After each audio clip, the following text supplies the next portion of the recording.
The reaction to Jesse Eisenberg's portrayal of Lex Luthor was so bad, he spent the next 8 years putting together a directorial film which could steal award wins and nominations from his fellow peers as a form of revenge.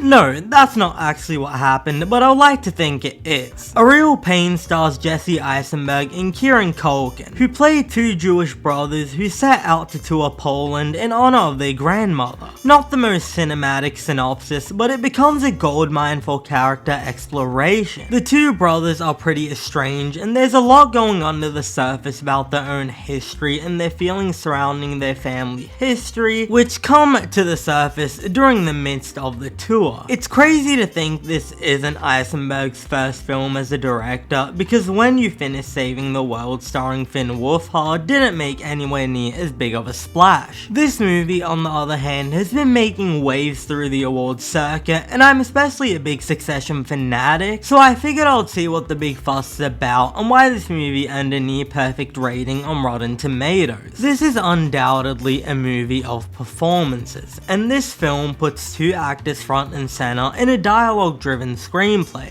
giving both Eisenberg and Culkin the chance to deliver some career-best work. My impression from the trailer alone is that Culkin will be playing a less spoiled, less financially well-off version of Roman Roy, but that's pretty far from the truth. Yeah, he still brings his signature chaotic energy to the role, but it's in the smaller, quieter moments of the film that Culkin defines this character as a unique three-dimensional figure, and these aren't the scenes which necessarily make it front and center in the marketing. It's an incredibly vulnerable performance. With just a look in his eyes, he conveys the depth of trauma the character carries, and how it weighs him down both emotionally and physically. I'm less impressed by Jesse Eisenberg's performance. Not because he isn't great, but if anyone's playing a slight variation of previous characters they played, it's him. That said, it's still a really solid performance. He's really elevated by having great co-leading Culkin, and the two are some of the most convincing cinematic brothers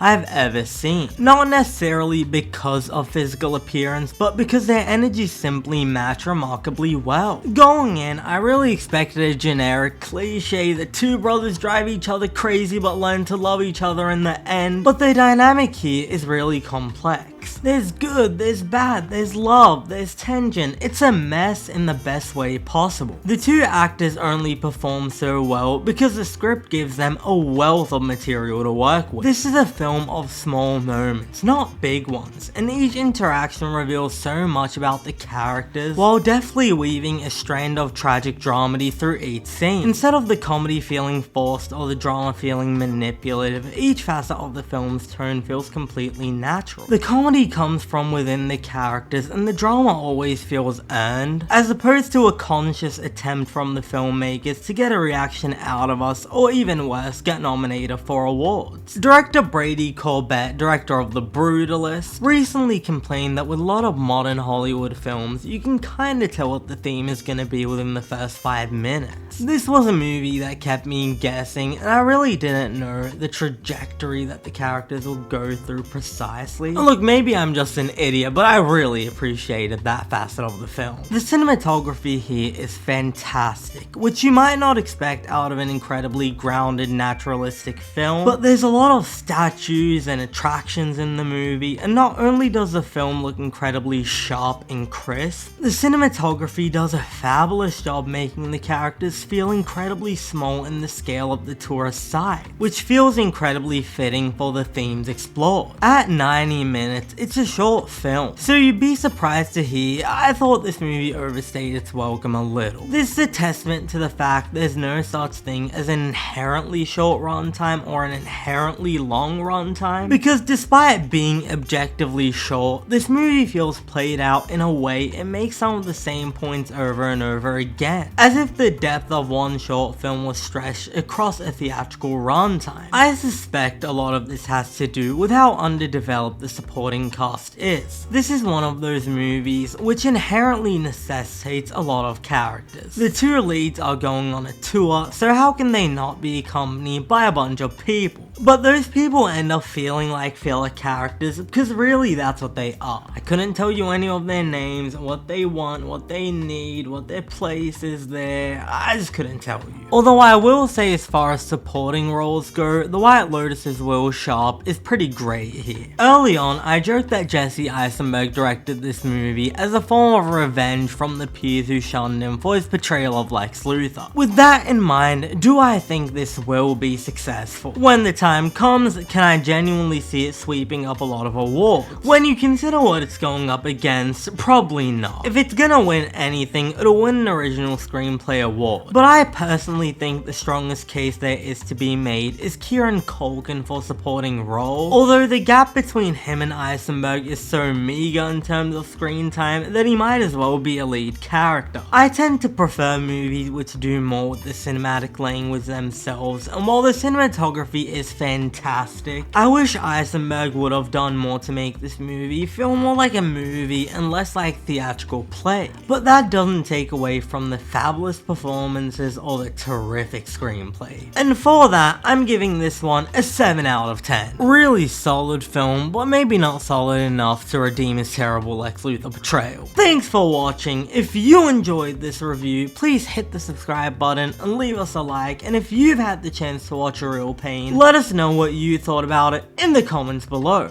I'm Cinemike, and I'll see you next time.